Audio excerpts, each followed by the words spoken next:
Assalamu alaikum wa barakatuh. I have told that if we follow Islam, we can build a moral society. You see, we have 54 Islamic countries.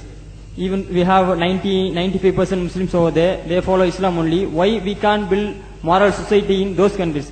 Like Pakistan, Afghanistan, they have a civil war between the Shias and Sunni Muslims. Why we can't build moral society over there, even though they have follow Islam? We have 95 Muslims over there. That is, you have told that if we follow Islam... No, you mean to say that Afghanistan, Pakistan, these countries are following Islam, but there's still civil wars and fighting amongst Muslims like Shia and Sunni?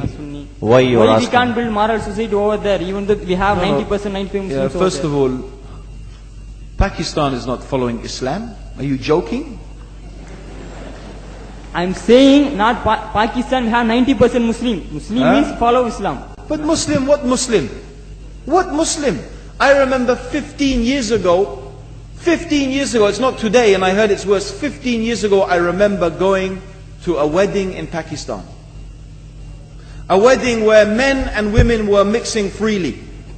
Where the bride was dancing on the stage with all the male members of the family dancing on the stage. I am sure somewhere around, we probably hidden in a corner then, but I hear now it's open, drinking alcohol. What Muslim are we talking about? This was 15 years ago. Now I hear it's even worse. Oh yes, they're Islam.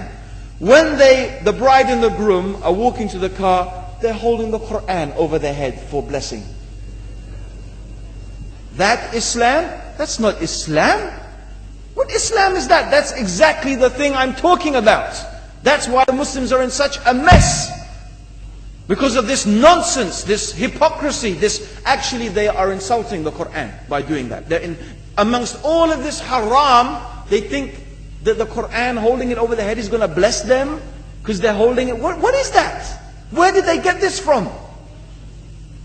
So, I don't know what we're talking about. In fact, this is the problem. You see, the Muslim world itself is so far from Islam. So many you find here in India. I know it's not a Muslim country, but there are lots of Muslims here.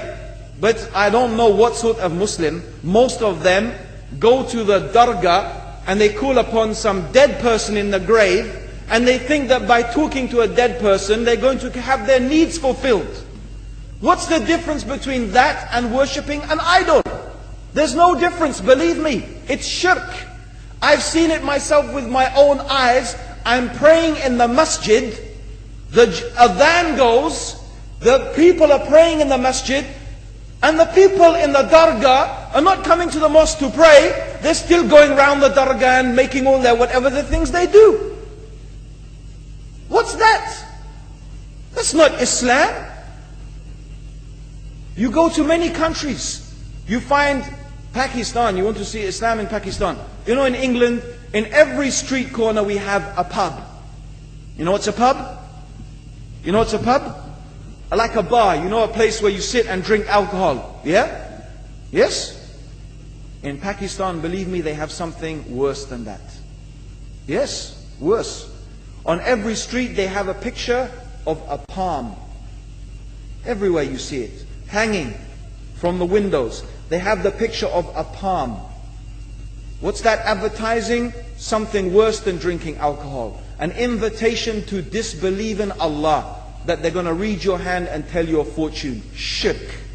It's shirk. Whoever believed, the Prophet said, sallallahu alayhi wasallam, whoever visits a fortune teller out of curiosity, Allah will not accept their prayers for 40 days.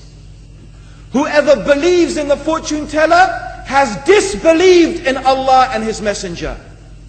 That includes, by the way, horoscopes. Yet you see in Pakistan, a picture everywhere of a hand. Worse than a pub. Worse than a pub. It is better to drink alcohol than make shirk with Allah. Yes. So this is the Muslim countries. You will not find one except they are not doing magic and shirk and kufr. Or except maybe one or two you will find. So this is the state of the Muslims. So no wonder we're in the confusion and the chaos. So these are not good examples.